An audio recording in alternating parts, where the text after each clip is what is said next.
하나님은 어린아이 같은 심령을 지닐 것을 성경을 통해서 우리에게 가르치십니다.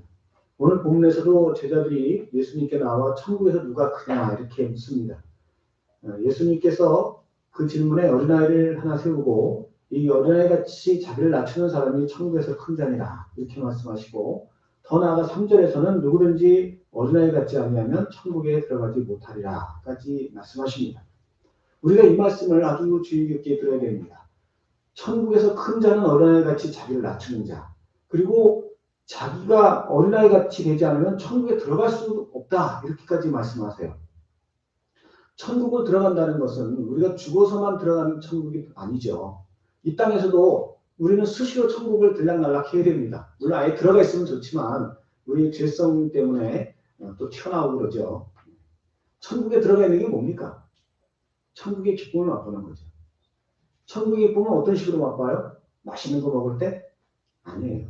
즐거운 데 갈 때? 아니에요. 하나님의 임재를 느낄 때. 그때 행복한 거예요. 우리 성도님들 하나님의 임재 느껴보셨어요? 하나님의 임재 체험해 보셨어요? 대답이 약하시네. 야, 진짜 하나님 계시다, 야. 나 하나님 살아계신 것 같아. 이게 하나님을 느끼는 거죠. 뭐, 어떻게 응답을 받았든, 또는 어떻게 위로를 받았든, 어떤 기적을 체험했든, 딴 사람은 몰라.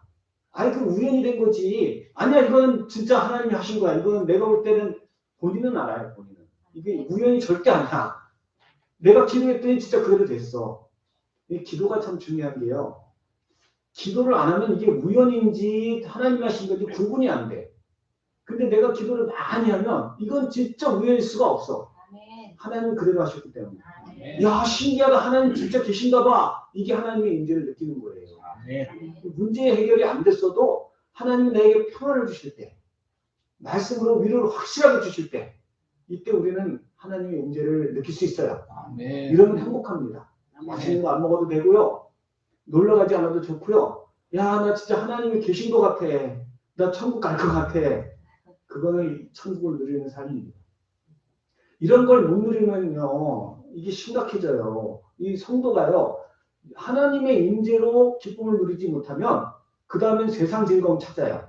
사람이 즐거움 없이 살 수 없기 때문에 드라마에 빠지기 시작하고, 친구 만나는 거 좋아하기 시작하고, 물론 친구 만나지 말라는 얘기는 아니에요. 그런데 하나님의 임재로 기뻐하는 것이 더 커야지. 친구 만나는 게 더 기쁘면 친구가 우상이 돼요. 하나님 만나기를 사모하기보다는 친구를 만나서 외로움을 극복하려고 하고, 자꾸 친구 만나려고 하면 이제 친구한테 정말 보일 모습, 안 보일 모습 다 보이고 그렇게 됩니다. 친구를 의지하면 결국은 인간적인 삶을 살 수밖에 없습니다. 그 친구가 하자는 대로 따라가게 되고. 또 천국에서 큰 자라고 했습니다. 그 천국에서 큰 자는 뭘까요? 하나님의 임재를 느끼되 아주 강하게 느끼는 것을 말합니다. 내가 하나님의 임재를 이렇게 살짝 맛보는 사람은요, 그보다 더 큰 유혹이 오면 못 이겨요. 막 하나님의 임재는 하나님이 이렇게 계시긴 계신 것 같은데 내가 너무너무 힘들어. 그러면 기도 안 해요, 그 사람은. 그런데 강력한 하나님의 임재를 느껴본 사람은 진짜 그때 그렇게 도와주셨어. 이렇게 느껴본 사람은 안 꺾어요. 그때도 도와주셨는데 이번에도 도와주실 거야. 그리고 하나님을 철저하게 의지해요. 우리 믿음의 성도는 날마다 하나님과 동행해야 좀 믿습니다. 그분이 주시는 기쁨을 누려야 돼요. 야, 진짜 하나님 계신가 봐. 눈에 보이지 않는데 진짜 계신가 봐. 내가 기도하니까 응답하시네. 내 이런 문제를 해결해 주시네. 이런 걸 못 느끼는 사람은, 이런 걸 못 느끼는 성도는 성도가 아니에요. 천국의 맛을 못 누리며 사는 사람은 참된 믿음의 백성이라 할 수 없어요. 자꾸 이렇게 세상 것 즐거워하고 세상 사람과 다를 바가 없어지게 됩니다. 그래서 예수님은 우리가 천국을 누리기 위해서 어린아이같이 낮추라, 자기를 낮추라 이렇게 말씀하시고 있습니다. 그럼 우리가 자신을 낮추는 건 어떤 모습으로 나타납니까? 두 가지를 생각해 보기 원하는데, 먼저 자신을 낮출 때는 전심으로 찬양하고 또 전심으로 기도합니다. 내가 낮추면요, 하나님이 존귀하게 느껴져요. 찬양을 한다는 것은요, 내가 그분이 정말 높다, 그분이 정말 존귀하다, 이게 인식이 돼야지 찬양이 되는 거예요. 이 아이돌 가수 나오면 애들이 막 난리가 납니다. 자지러지죠. 그게 찬양이에요. 아이돌을 향한, 아이돌이 뭔지 아시죠? 아이돌은 우상입니다. 우상을 향한 찬양. 왜 그렇게 아이들이 아이돌을 찬양할까요? 나하고 다른 존재라고 느끼기 때문에 그래요. 잘생겼죠, 노래 잘하죠, 춤 잘 추죠. 나는 아무리 흔들어도 그렇게 안 흔들리는데 이 아이돌들은 그렇게 딱 맞춰가면서 춤추죠. 그게 너무 멋있는 나와 다른 존재의 나와 다른 세상의 존재같이 여겨지기 때문에 그렇게 찬양하고 찬미하는 거예요. 우리가 누군가를 정말 존귀하다, 정말 멋있다, 나와는 다른 존재다 이렇게 여기면 그 대상을 찬양하게 되어 있어요. 부부가 결혼할 때 서로를 찬미합니다. 찬양하죠. 결혼식장에 가면은 서로를 마주보고 이렇게 노래도 하더라고요. 찬미하면서. 같이 살면 찬양 안 해요, 이제. 아, 나랑 다른 존재인 줄 알았는데. 그래서 결혼을 했는데 이게 살다 보니까 아니야. 나랑 똑같네? 아니, 오히려 나보다 못해. 그럼 이제 찬미를 하는 게 아니라 바가지를 긁고 쥐어받기 시작하죠.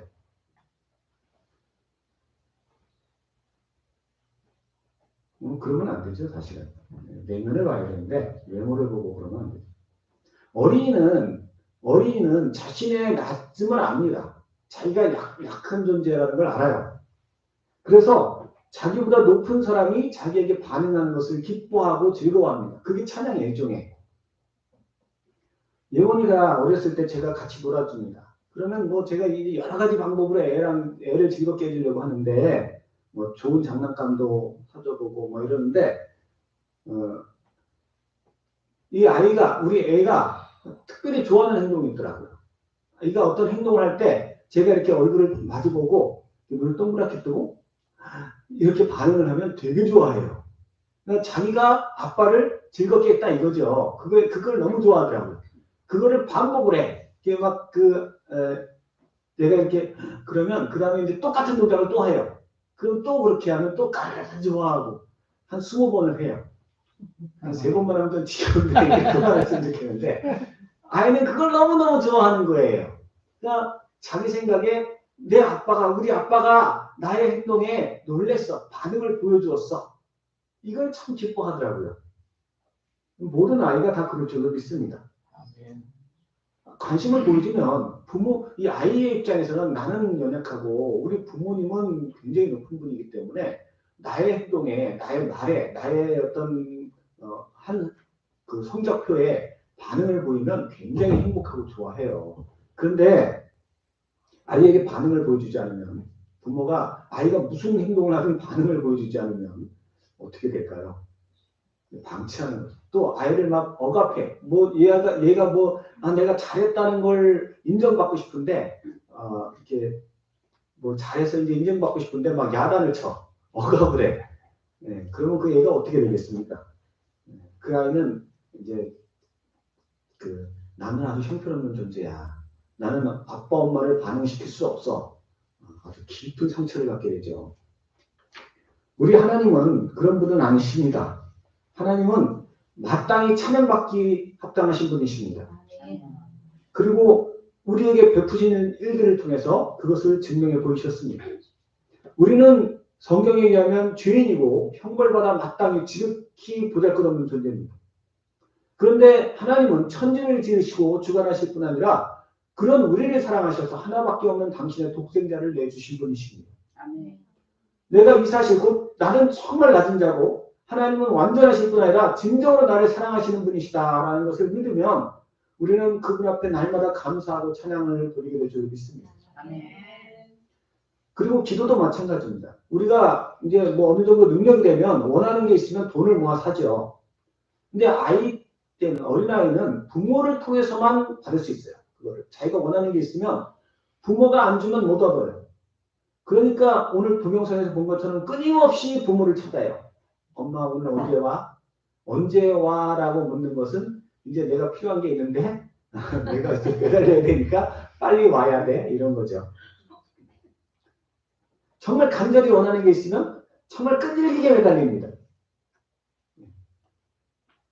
부모 입장에서는 피곤하고 귀찮을 수도 있지만 아이로서는 다른 길이 없어요. 부모님만이 이 생사를 거는 거예요. 생사를 걸었어. 이 부모님이 안 주면 나한테는 그걸 얻을 방법이 없어. 우리가 하나님 앞에 이런 찬양과 기도를 드리면 부모님은 야 귀찮아 그만 좀 해 이럴 수 있지만 하나님은 응답하십니다. 그 응답이 임할 때 우리는 천국을 느낄 수 있어요. 응답 받아보셨어요? 내가 구하는 대로 응답하시는 건 뭐 두말할 나위가 없고 내가 구하는 대로 응답은 안 하셨어도 어쨌든 하나님이 이거 응답하신 거네 라고 느껴지는 순간 천국이에요. 하나님 주님은 살아계신다. 정말 하나님 임재하셨구나. 나 하나님 만났어. 이게요. 우리가 기도를 계속 해야 되는 이유가 응답을 자주 받아야 하는 이유가 반복되면 더 세밀하게 느낄 수 있어요. 이게 반복이 안 되면 처음에는 신기하네. 진짜 하나님 계신 것 같은데 제가 처음 받은 기도응답이 뭐냐면 예수님 그 처음 받은 기도응답이 직장에 출근하는데 버스가 도저히 제가 그때는 버스 타고 대중교통을 타고 다녔으니까 도저히 제 시간에 못 가는 거예요. 아무리 빨리 간다고 해도. 그래서 차 안에 앉아가지고 이거 하나님 오늘 늦으면 안 돼요. 하나님 빨리 가게 해서 믿음도 없는데 그렇게 막 하나님 앞에 예수님 앞에 구하면 된다고 그러니까 그랬어요. 그랬더니 딱 마음속에 그때 처음 그걸 느꼈어요. 네가 나를 믿느냐 이러시는 것 같아요. 그런데 갑자기 그 많은 버스 안에서 아무도 배를 안 눌러. 내리겠다는 사람이 몇 정거장을 지나는데 아무도 안 눌러. 그러니까 버스 기사가 그냥 달리는 거예요. 자동차처럼.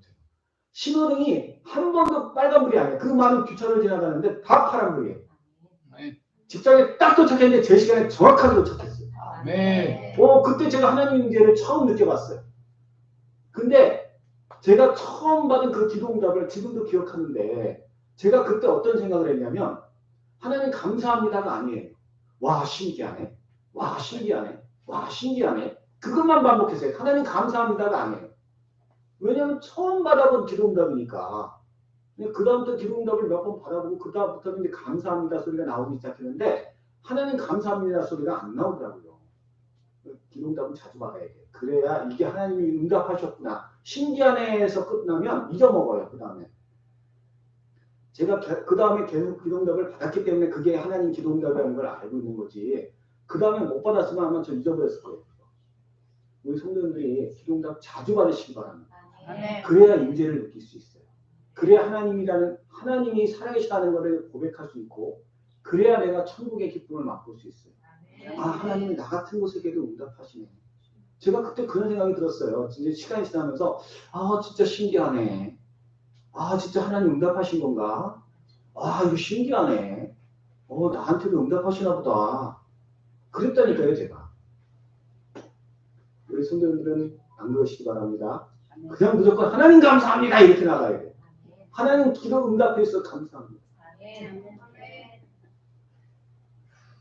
우리 모든 성도님께서 정말 찬양을 전심으로 거룩하신 주님 그리고 간절한 기도함으로 매일매일 그래서 정말 드라마 보지 않아도 정말 술 안 마셔도 친구 안 만나도 세상 즐거움 누리지 않아도 나는 행복해요.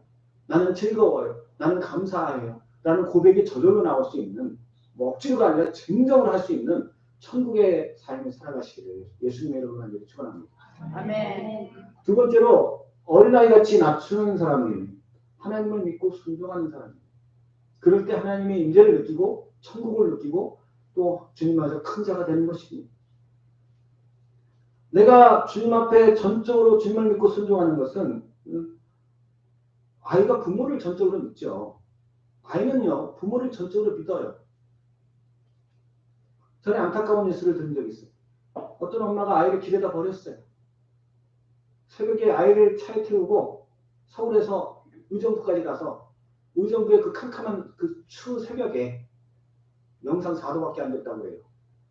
사람도 잘 다니지 않는 거리에서 6살인가 되는 여자애를 내려놓고 그냥 가버렸어요. 아이는 그곳에서 몇 시간을 서 있다가 경찰에게 구조됐다고 해요. 엄마가 아이한테 너 내려 그랬겠죠. 아이가 무슨 생각을 했을까요? 엄마가 왜 날 버리려 할까 이런 생각했을까요? 아닐 거예요. 아이는 엄마가 무슨 뜻이 있나 보다. 난 여기서 내리라고 하고 조금 있다가 돌아오실 거야. 날 데리러 오시겠지. 그렇게 믿었을 거예요. 아이는 절대로 엄마를 믿었을 거예요. 내리라고 하면 그냥 설마 죽으란 얘기는 아니겠지. 엄마가 천리를 버린 행위지만 이런 엄마한테도 아이는 믿음을 갖습니다.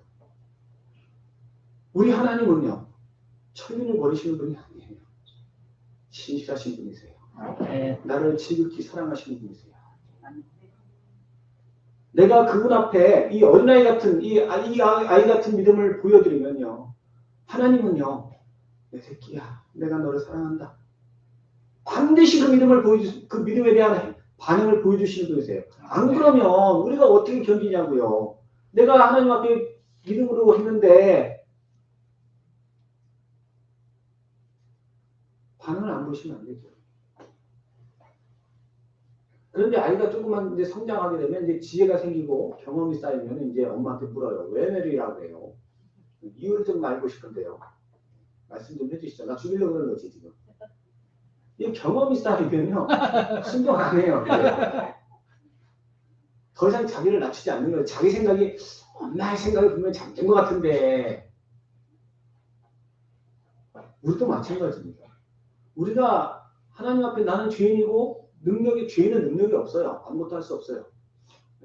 내가 죄인이라는 걸 인정해야 하나님을 찾고 하나님 앞에 도움을 구하는데 이건 뭐 내가 하면 뭐가 될 거라고 생각하는 그 죄인은 아무것도 못해요. 감옥에 갇힌 사람이 뭘 할 수 있겠어요? 그 사람이 뭐 무슨 돈을 벌 수 있겠어요? 감옥에 갇혀갖고 아무것도 못해요. 마찬가지로 하나님 안에서 우리가 죄인이라고 인정받으면 백날 이렇게 봐야 소용없습니다. 하나님이 해주시지 않으면 아무것도 안 돼요. 그런데 뭐가 좀 되는 것 같다고 하나님 그거 아니지 않아요? 이렇게 해야 되는 거 아니에요? 그러면 이제 하나님을 찾지도 않고 매달리지 않습니다. 우리가 정말 내 힘으로 할 수 있는 게 없다고 여길 때 간절함으로 하나님께 매달립니다. 이 나라에 처음 복음이 들어와서 평양에 교회가 세워졌을 때 선교사들의 보고에 의하면 평양거리에 사람이 없고 전부 교회로 와서 기도를 하는데 교회 지붕이 들썩거릴 정도였다고 했어요. 나라를 일제에 빼앗겼는데 도대체 독립할 방법이 없네.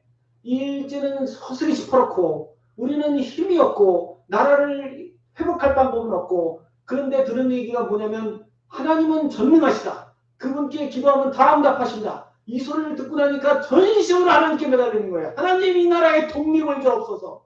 하나님 이 나라의 국권을 회복시켜 주옵소서. 사람의 힘으로 안 된다는 걸 아니까 하나님 앞에 교회 지붕이 들썩거릴 정도로 부르짖어 매달리는 거예요. 하나님의 독립을 주셨어요. 또 전쟁으로 온 국토가 황폐화되고 먹을 것이 없을 때 사람들이 교회에 와서 밤이고 낮이고 매달렸어요. 애 입에 먹을 걸 넣어줄 수가 없어. 몸은 빼짝 마르고 나가서 아무리 하루 종일 일하고 아무리 부지런히 돌아다녀도 애 입에 넣어줄 음식이 없어. 사람의 힘으로 할 수 있는 게 없어. 그러니까 어떻게 해요? 그렇게 피곤한 몸으로 지친 몸으로 교회에 와서 하나님 앞에 매달려요. 하나님 내 자식 굶어 죽지 않게 해주세요. 하나님 먹을 것을 주세요. 하나님 살려주세요. 하나님 응답하셔서 이 나라가 선진국이 되게 하셨습니다. 어린아이같이 믿고 순종하면 하나님 역사하십니다. 우리가 인간의 경험과 인간적인 지혜가 많아지고 뭐 내가 내 힘으로 하면 뭐 어떻게 되겠지 이런 생각이 들면요. 이제 전적으로 순종이 안 돼요. 전적으로 순종하지 않으면 하나님 역사는 나타나지 않습니다. 물은 100도에서 끓는 거예요. 99도에서 안 끓어요. 그냥 연기만 나지. 하나님 앞에 순종할 때도 내가 100% 순종해야지. 저는 그런 얘기를 참 많이 들어요. 내가 하나님 앞에 이렇게 열심히 했는데 내가 이렇게 기도했는데 내가 이렇게 헌신했는데 왜 하나님 가만히 계세요? 아니 100%가 돼야 한다니까. 100%를 안 채웠잖아. 100% 채우고 얘기하자고 지금. 막 98% 해놓고 99% 해놓고 내가 98점이면 잘 맞았지. 95점이면 잘 맞았지. 구원받을 뻔한 게 무슨 소용이 있어요? 구원 받아야지. 응답받을 뻔한 건 소용이 없어요. 응답을 받아야지. 아멘. 여조성이 무너져야지. 무너지기 뻔하고 금이 쫙쫙쫙 가서도 아무 소용이 없는 거예요. 무너져야 돼. 아멘. 하나님 끝까지 해야 돼. 끝까지. 네. 하나님 역사가 일어난 다음에 그 다음에 찬양하고 하나님이 기적 일으킨 다음에 그 다음에 따지자고요.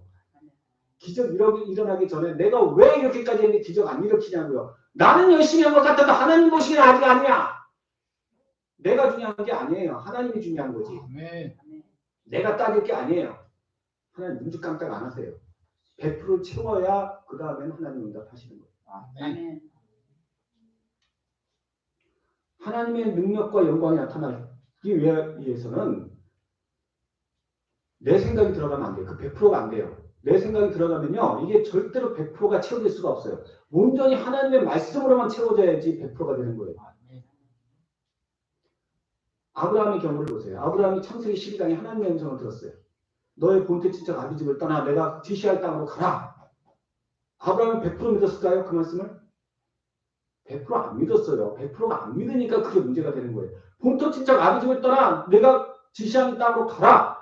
친척 아비 집을 떠나 100% 순종하라고 해야 되는데 조카 롯을 데리고 가네. 이게 100% 순종 아니에요. 이게 마음속에 하나님이 가라고 하니까 가긴 가는데 이거 뭐 가야 돼 말아야 돼 이런 갈등이 있는 거예요. 아브라함의 마음에. 또 하나의 증거가 뭐냐면 애굽 땅까지 가나안을 갔어요. 갔으면은 딱 가나안에 갔더니 가뭄이야 거기에. 그러면 아브라함의 재산이 뭐냐면 가축이 그때 돈이 없어요. 가축을 끌고 다니는데 이 가축들이 가뭄이 되니까 막 하루에도 몇 마리씩 죽어가는 거예요. 그냥. 이러다가 알거지 되겠네. 어디로 가요? 애굽으로 내려가요. 아브라함이 하나님의 말씀을 전적으로 믿었다면 내가 말씀에 순종해 여기 왔는데 알거지 되게 생겼어요. 하나님 알아서 하세요. 나 죽이세요. 거기서 뻗쳤을 거예요. 근데 야 이거 뭐야 이거 이러다 나 알거지 되겠네. 안 되겠다. 야 애굽으로 가자. 이건 100% 믿었다는 게 아니에요. 하나님 말씀에. 아브라함의 그때 신앙은 100%가 아니었어요. 그가 언제 100%가 됩니까? 아들 이삭을 낳고 그 이삭이 하나님께서 모리아산에 가서 그 아들 이삭을 번제로 바치라 할 때 그때 뭐라고 해요? 그가 아무 말도 안 해요. 그냥 일어나. 그래서 애 깨워. 야 가자. 사흘길을 걸어가. 그리고 애를 데리고 올라가서 번제단을 바치려고 해요. 그때가 100%예요. 그때는 이제 더 이상의 생각이 없는 거예요. 칼을 들어서 애를 번제물로 바치려고 할 때 창세기 22장 11절에 보면 여호와의 사자가 하늘로부터 그를 불러 이르시되 아브라함아 아브라함아 하고 부른 후에 그에게 내 손을 대지 말라 하고 그의 믿음을 인정해 주셨어요. 하나님의 음성을 들었어요. 아브라함이. 하나님께서 직접 하시는 음성을 들었어요. 그 아이에게 손대지 마라. 내 믿음을 내가 아노라. 이게 얼마나 기쁘겠어요. 그만큼 산 보람이 있을 거예요. 하나님 음성 들어보셨어요? 들어보셨어야 말이 되지. 하나님이 아브라함 재영아 알았어 내가 너 믿음인지 인정할게. 그만해. 이것들은 뒤로 넘어갑니다. 진짜 쓰러집니다. 들어보시면 아십니다.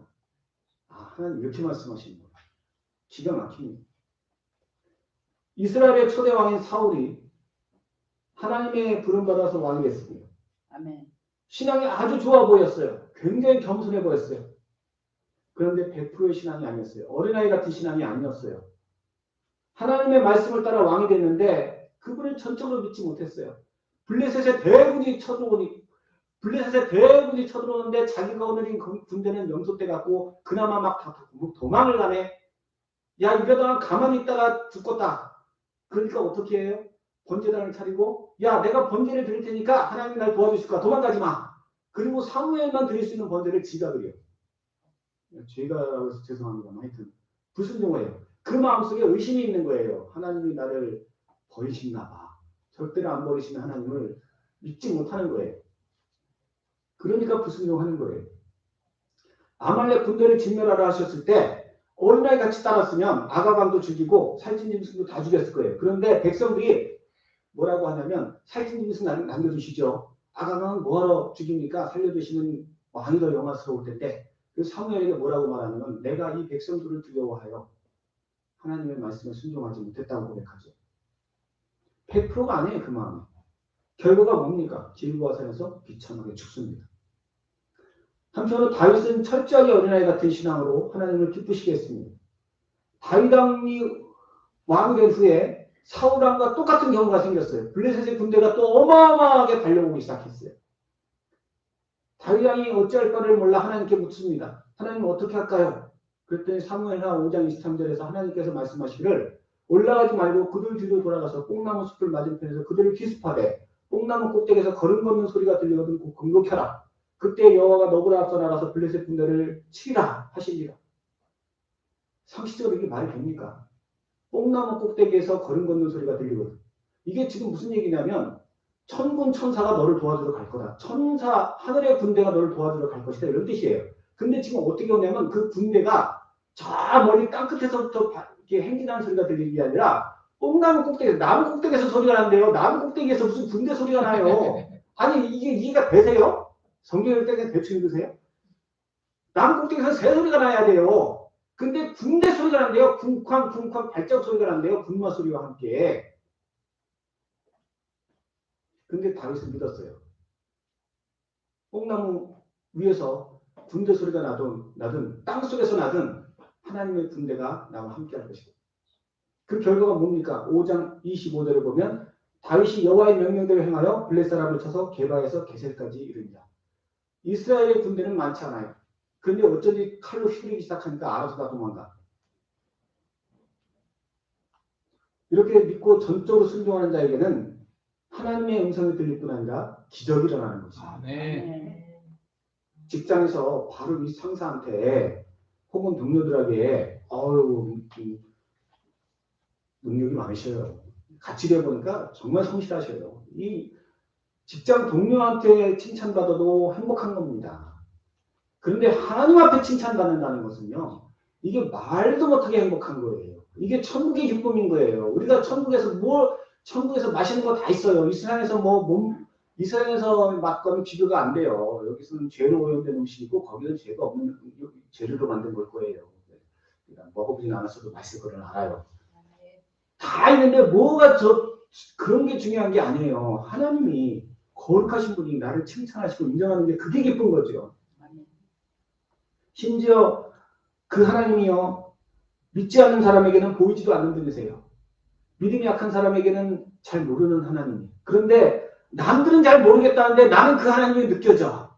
남들은 보이지도 않는다는데 나는 그 하나님의 그 임재를 날마다 느끼며 살아. 남들이 못 누리는 걸 내가 누릴 때 행복이 뭔지 아세요? 이게 참 음식을 먹어도요. 다른 사람 못 먹는 거 나만 먹는다고 하면 진짜 기뻐. 물론 그 사랑하는 사람과 나누는데 그 나누어 먹을 때, 그들과 나누어 먹을 때 더 행복하죠. 우리는 하나님의 임재를 맛보기 위해서 날마다 나는 한 치 앞도 모르는 사람입니다. 나는 한 시간 앞도 볼 수 없는 맹인입니다. 나는 아무 능력도 없는 죄인입니다. 어린아이 같은 마음으로 주님 앞에 인정하고 순종하며 나아가야 주는 믿습니다. 아멘. 내가 그분을 믿고 의지하지 못하고 내 시간, 내 재물, 내 계획을 포기하지 않으면 하나님 내가 이번 주에 모바일 청첩장 보내라고 하는데 할 줄도 모르고요. 난 바빠요. 내가 포기하지 않으면 하나님의 임재는 못 느낍니다. 100%가 되지 않으면 안 돼요. 100%가 돼야 돼요. 하나님 100% 채우는데 그렇게 어려운 것도 아니에요. 내가 정말 한번 해볼게요 하기만 하면 얼마든지 할 수 있는 걸 주세요. 사단이 자꾸 거짓말하죠. 너 이거 못해. 너 지금 바쁘잖아. 네가 지금 얼마나 정신 쓸 때가 많아. 그 말에 속아서 90%, 80%, 70% 점점점 하나님과 멀어지고 천국의 기쁨을 누릴 수 없어요. 우리가 행복한 사람들의 축제를 하고 있는데 이 프로그램 과정은 주님께 내 시간, 내 삶을 드리는 훈련입니다. 전도 8단계 한 가정이 조금만 마음 쓰면 할 수 있는 거예요. 하나도 정말 불가능한 건 없어요. 불가능한 건 하나도 없어요. 내가 못한다 생각하면 다 불가능해요. 이제 우리가 다다음 주부터 금식하는데 하루에 한 끼. 그게 불가능한 겁니까? 충분히 가능하죠. 모든 훈련에 어린아이같이 순종하며 나아가시기 바랍니다. 아멘. 내가 마음을 다하고 순종할 때 반드시 하나님이 임재하시고 천국의 기쁨을 맛보게 하실 줄 믿습니다. 아멘. 말씀을 정리하겠습니다. 주님께서 오늘 어린아이같이 자신을 낮추는 자는 천국의 큰 자라고 했습니다. 나를 낮추고 내 부족함과 연약함을 인정하고 그분 앞에 찬양하고 간구하시기 바랍니다. 아멘. 또한 그분의 인도하심에 전적으로 순종하시기 바랍니다. 우리는 죄인입니다. 아무 능력도 없습니다. 이런 자를 택하시고 예수님으로 말미암아 하나님 자녀되게 하셨습니다. 그분의 능력으로 함께 하십니다. 내 능력으로는 아무것도 안 돼요. 내 능력으로 하려고 하면 다시 죄인으로 돌아가는 거예요. 하나님의 능력으로 살아가야 합니다. 하나님의 능력으로 살 때 세상이 주는 헐락의 기쁨, 세상이 주는 중독의 기쁨, 세상이 주는 헛된 기쁨 다 이기고 영원한 기쁨 맛보며 하나님의 영광 나타내는 삶을 살 줄 믿습니다. 아멘.